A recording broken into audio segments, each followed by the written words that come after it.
A paz seja convosco, amados irmãos em Cristo Jesus. Mais um vídeo, este sendo já o terceiro vídeo da série acerca do casamento.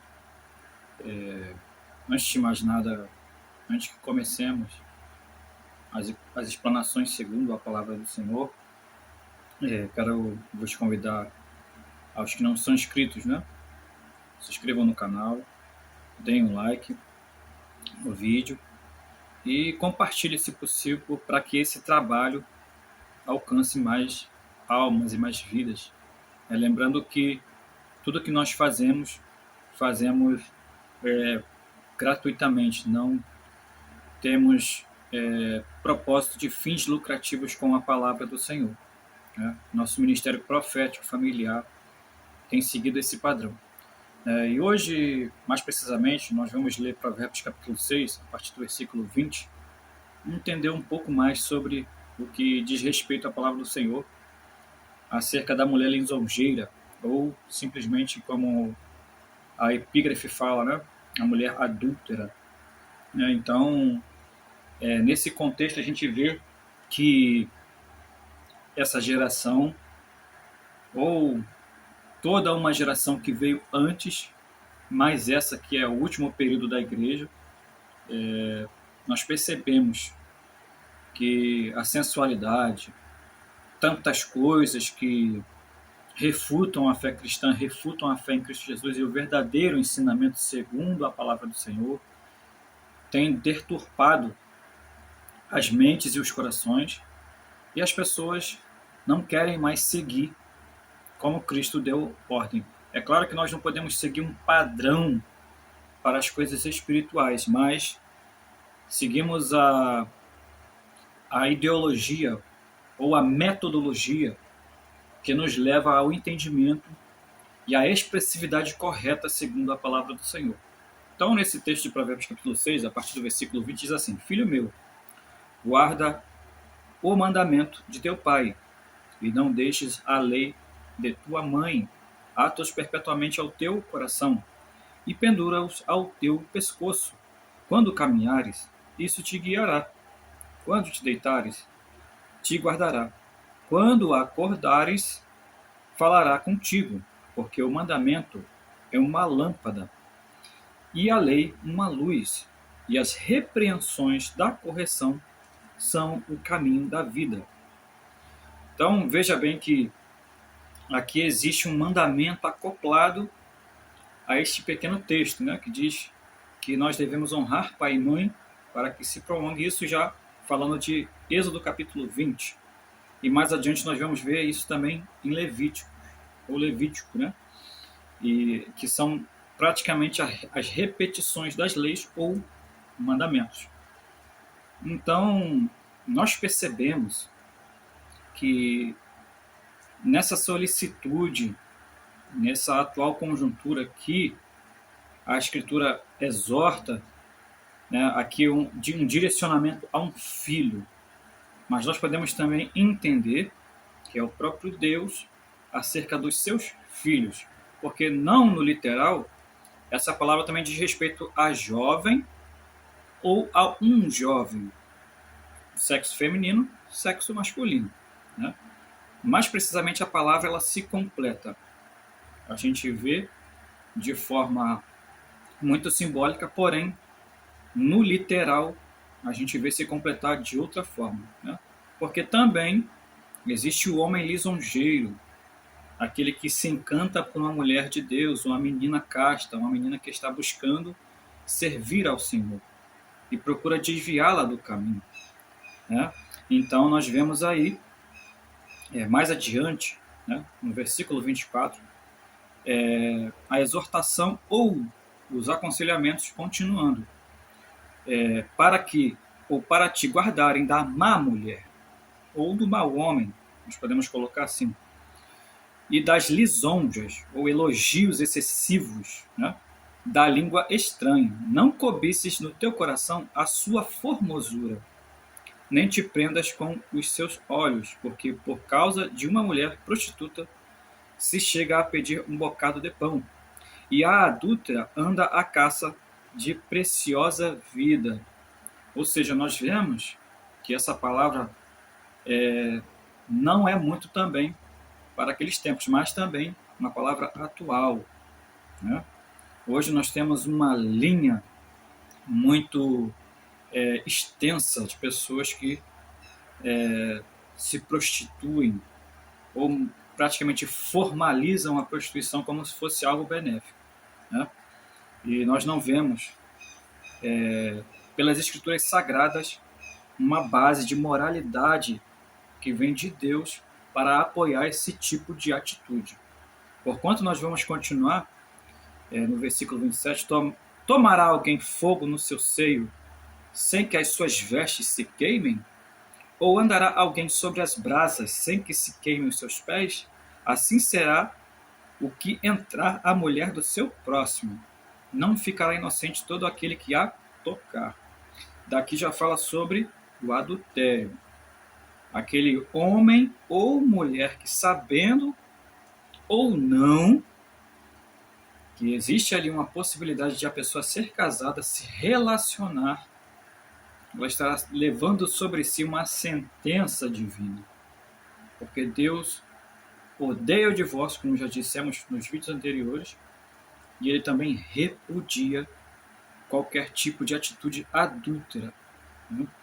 E tem gente que faz isso de forma muito voluntária. Já aí não é mais um pecado comum, já é uma transgressão, porque a pessoa conhece a lei, conhece os mandamentos e mesmo assim faz, não por fraqueza carnal, mas por vontade e por premeditação, né? E aí já se torna iniquidade, que é um pecado costumeiro, aquele pecado que já a pessoa procura se argumentar para defender a sua posição pecaminosa ou simplesmente a sua vida promíscua, né? É isso que diz respeito ao que nós estamos tratando nesse assunto muito extenso, né?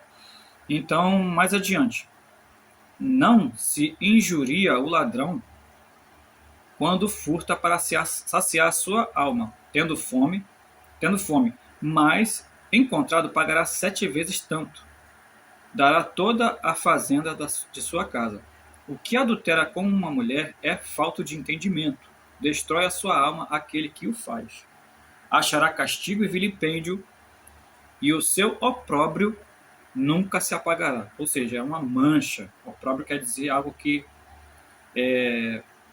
vamos dizer, mancha a reputação. Você fica marcado. Alguém sempre vê. Não adianta que vai, ninguém viu, eu estou fazendo as escondidas, né? Alguém sempre olha, tá vendo lá? Olha lá o adulto. Entrou na casa de uma mulher casada e está tendo relações com ela. Ou vice-versa, né? Olha lá a mulher sem vergonha, entrou na casa de um homem casado e está mantendo um relacionamento com ele. E nós temos nessa atualidade, irmãos, desse último período da igreja, pastores e líderes que apoiam esse tipo de atitude e recebem dentro das igrejas esses casais adúlteros e os casam pela segunda vez, sabendo que a Escritura dá toda a base que fala totalmente ao contrário dessas atitudes. Não está satisfeito, não quer mais permanecer casado, divorcie.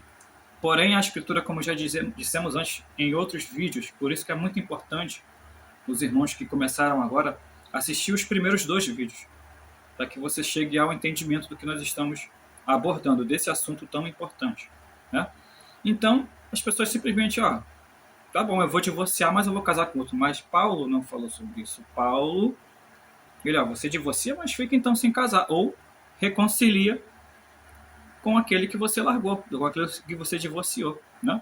Isso para os 2 lados, tá? Homem ou mulher. Então, mais adiante no versículo 34. Porque furioso é o ciúme do marido, e de maneira nenhuma perdoará no dia da vingança. Nenhum resgate aceitará, nem consentirá. Assim, ainda que multiplique os presentes. Ou seja, meu irmão, quem é que consegue, seja homem, seja mulher, chegar na sua casa, saber do adultério, saber que alguém está mantendo relação extraconjugal com a pessoa amada, consegue perdoar uma atitude como essa, né?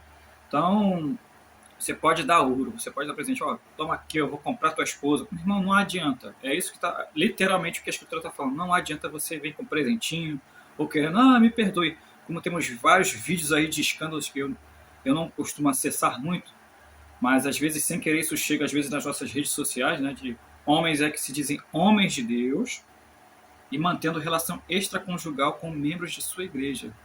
Irmãos, isso é muito arriscado, isso é muito perigoso, né? E aí não adianta ter processo, porque nada material vai reparar o dano psicológico, psiquiátrico e espiritual feito a alguém que adultera, ou alguém que recebeu na sua carne o adultério. Imagina você chegar, né? Isso é um vídeo de reflexão e conscientização, de certa forma. Imagina você chegar do seu serviço, chegar na sua casa, ver o seu marido se deitando com outra mulher. Será que a atitude que às vezes você acha que é um momento de prazer, agora eu estou feliz, encontrei um homem que me satisfaz, encontrei uma mulher que me satisfaz, será que você gostaria de receber isso de volta? Eu creio que não. Então nós não podemos aqui ser hipócritas e tentar tampar o sol com a peneira, vamos dizer assim no dito popular, né? Nós temos que ser verdadeiros, claros e objetivos. Ninguém está disposto a pagar o preço desse jeito. E hoje muitas pessoas vivem nessa atual conjuntura querendo vingança. Deus não é um Deus de vingança. Ele dá a cada um segundo as suas obras, como diz a palavra. Você não tem que querer vingança por alguém que adulterou contra você, que manchou a própria reputação e não a sua. Você não tem que ir lá e pagar com a mesma moeda e conhecer outra pessoa e fazer acontecer, porque tem gente que usa dessa vingancinha e acaba acrescentando pecado a pecado, e acaba que a vida fica muito pior e muito mais difícil. Então não queira esse vilipêndio, como diz a palavra, ou esse castigo, ou esse opróbrio sobre você também. Porque aquilo que o homem plantar ou semear, isso também se fará. É a palavra que fala, não é a palavra do evangelista Jonathan. Não é a palavra de qualquer outro pastor, é a palavra de Deus para você neste momento. Então, se conscientize, se posicione, não queira as coisas a seu modo. Qualquer posicionamento que podemos dar ou podemos falar, né? Temos também grupos de oração, temos homens de Deus, né? Eu tenho um pai, pastor missionário, que cuida de famílias, que visita, que vai nos lares, né? Que ora, que intercede. Minha mãe também, da mesma forma, na mesma linha, juntamente com ele. A minha mãe, né? Eu falei isso no primeiro vídeo, minha mãe sabia das amantes do meu pai. Ela sabia das aventuras, mas ela não foi lá tomar partido. Deus interveio na situação, preparou situações, e aquele velho homem, que era meu pai, um homem adúltero, era um bom pai aos olhos dele, era um bom homem aos olhos dele, mas era um homem sem Cristo, sem luz, né? Hoje ele se envergonha desse passado, ele não fala com orgulho, porque hoje, nessa atual conjuntura, nós vemos que essa cultura imunda, vamos dizer assim, ela leva as pessoas a crerem que o homem que tem diversas mulheres é o garanhão, é o cara, é o bom, ele faz, ele acontece, é o pegador.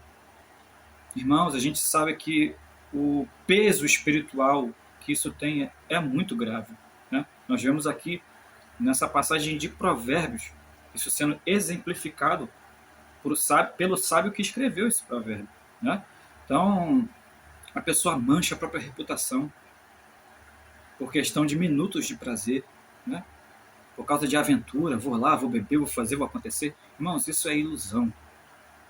Não fique pensando você que a sua vida, né, como eu disse também, Eclesiastes capítulo 12, a vida é passageira, a vida daqui a pouco você está bem, está malhadão, está forte, está robusto, daqui a pouco o fôlego de vida acaba, vem um infarto, vem qualquer coisa, você não teve tempo para se arrepender, você não teve tempo para se consertar com Deus da sua vida totalmente tortuosa, que é muito bom, parece bom aos seus olhos, como diz também um provérbio, né?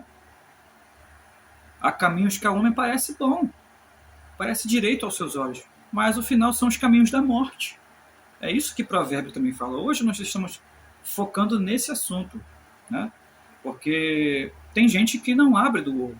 Tem gente que acha que não, eu tenho que curtir a minha vida enquanto eu sou jovem. Só que Eclesiastes capítulo 12 aborda esse assunto. Né? A propósito, nós vamos ler, para que isso não gere dúvidas no seu coração e para que você entenda um pouco do que é a veracidade dos fatos.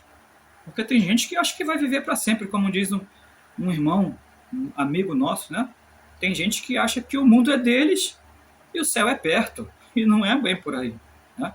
Então, no capítulo 12 de Eclesiastes diz assim: lembra-te do teu Criador nos dias da tua mocidade, né? Antes que venham os maus dias e cheguem os anos dos quais venhas a dizer, não tenho neles contentamento. Ou seja, a pessoa curtiu, parou no leito, já está com Parkinson, está com Alzheimer, não falando contra quem tem essa doença, irmãos. Estou falando da solicitude da vida, da brevidade, vamos dizer assim, melhor. A brevidade, a nossa vida é breve, a nossa vida é um sopro, é uma fumaça. Né? Uma hora você está jovem, está curtindo, está igual, né? Um título de um filme antigo, curtindo a vida doidado. Daqui a pouco você já não é mais jovem, já está chegando aos 40, já está chegando aos 50, e já não é tão jovem quanto você pensa. Não tem todo esse poder, porque você confiou que daria tempo de você se arrepender depois. E não há tempo suficiente, irmãos.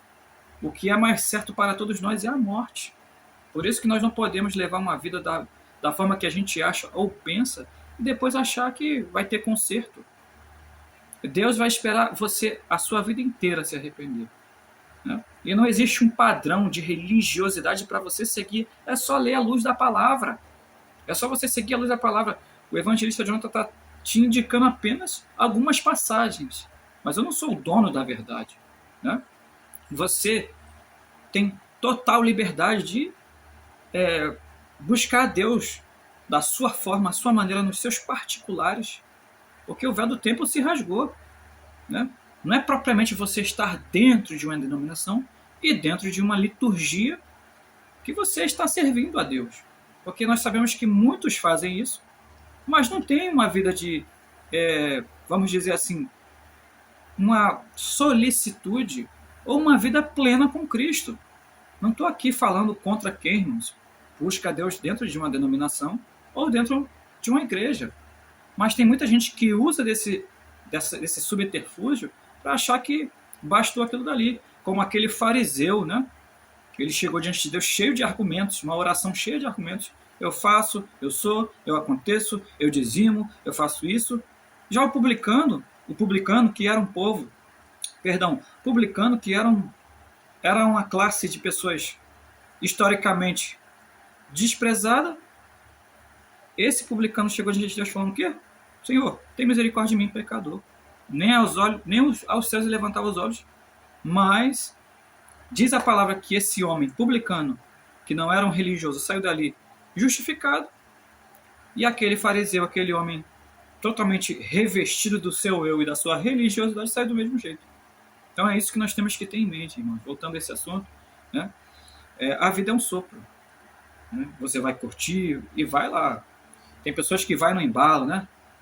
Como diz também um título antigo, embalos de sábado à noite, vai embora, vai fazendo, vai acontecendo, vai vivendo, né? E simplesmente não está vivendo.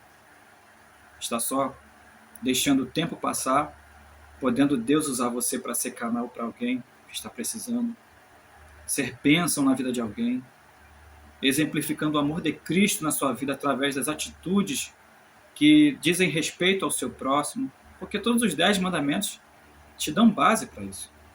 Amarás a Deus acima de todas as coisas e ao próximo como a ti mesmo. Né? Se você adulterar, a quem você está infligindo? Ao próximo. A pessoa amada que você fez os seus votos, que você jurou fidelidade até o resto da vida.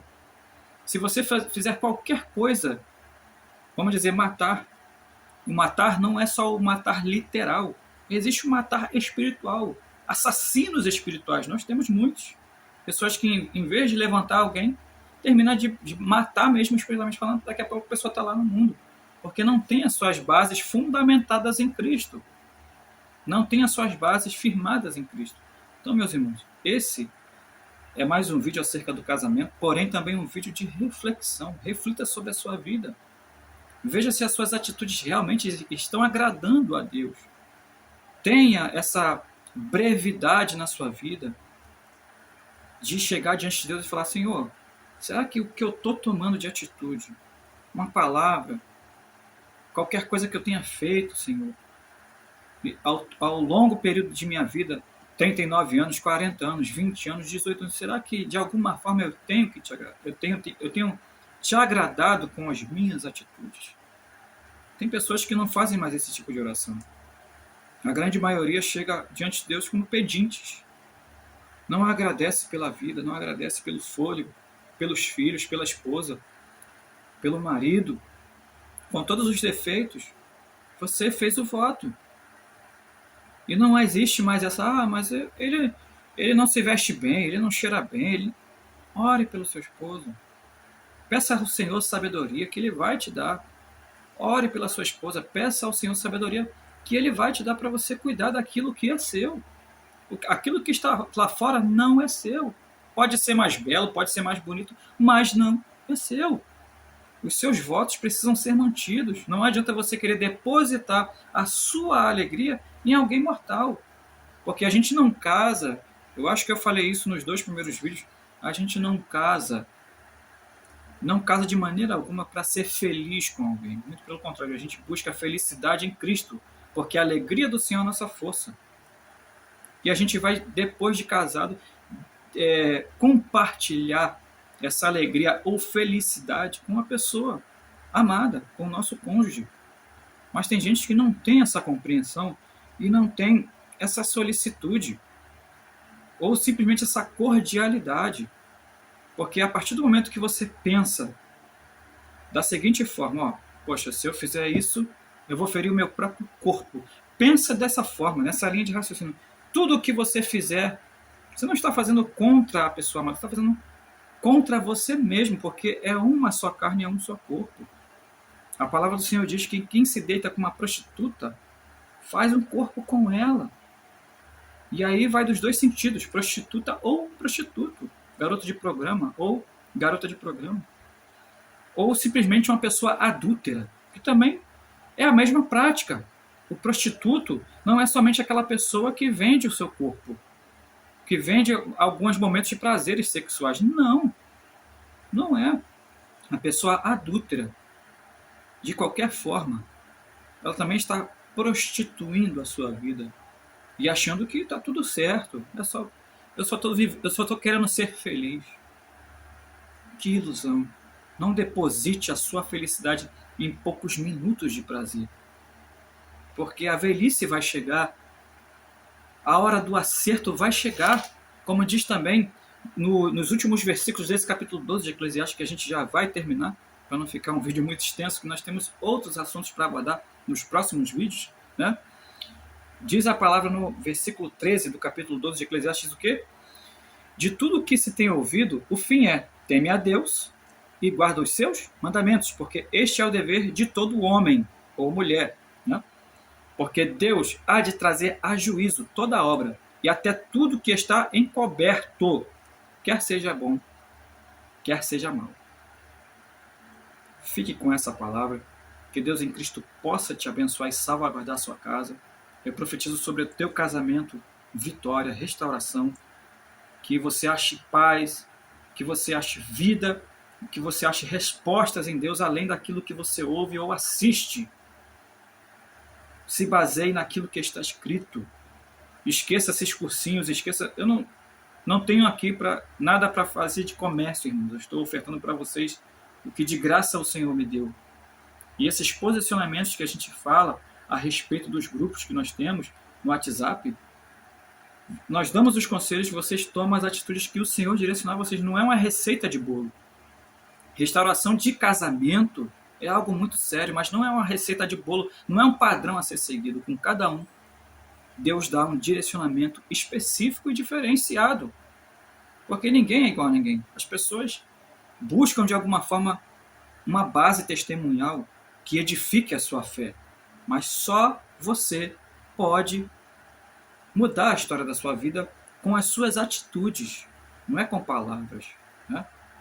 Você tomando atitude e o Senhor na sua frente. Só você pode perder a sua coroa. Só você pode botar tudo a perder. Mas não perca a fé. Se você agiu de forma errada até aqui e não conseguiu, já tentou de tudo para reaver o seu casamento e reatar o seu relacionamento com a pessoa amada, não se desespere. Eu vou deixar a, os endereços, os links aqui abaixo na descrição desse vídeo e você pode nos procurar. Você vai entender um pouquinho do que é restauração pessoal, espiritual e familiar, ou simplesmente restauração de casamento. Amém? Que Deus em Cristo te abençoe. Tenha fé, não medo, segue adiante, mesmo com pouca fé, não negue ao Senhor. Seja você hoje exemplo dentro da sua casa e coluna, firmeza, esteio dentro da sua casa, porque Deus te chamou para esse deserto para mudar a história da sua vida de uma vez por todas. E não mais deixe o Satanás te envergonhar. Não mais deixe a antiga serpente dizer que você não pode, dizer que você é um derrotado, dizer que você é um fracassado ou fracassada. Não deixe que essas palavras dominem o teu entendimento e dominem o teu coração, porque você em Cristo é mais do que vencedor.